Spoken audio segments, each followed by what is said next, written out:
Welcome to Furoshiki tutorial.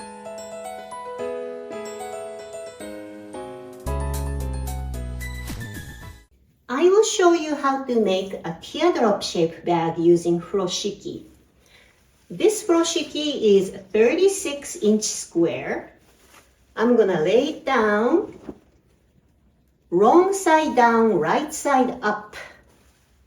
First, I'm gonna fold it diagonally into a triangle. Take one of the corner, make a single knot.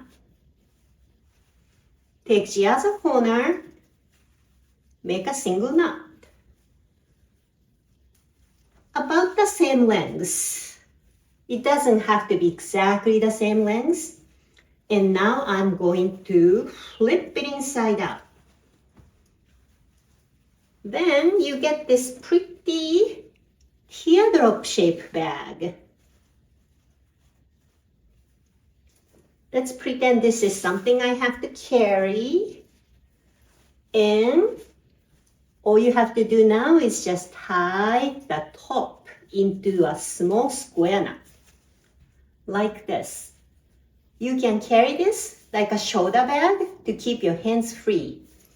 And if you're not too sure about this big opening on the side, if you want a little more security, take a bracelet or scrunchie or rubber band and just put it through, and it makes it more secure and prettier.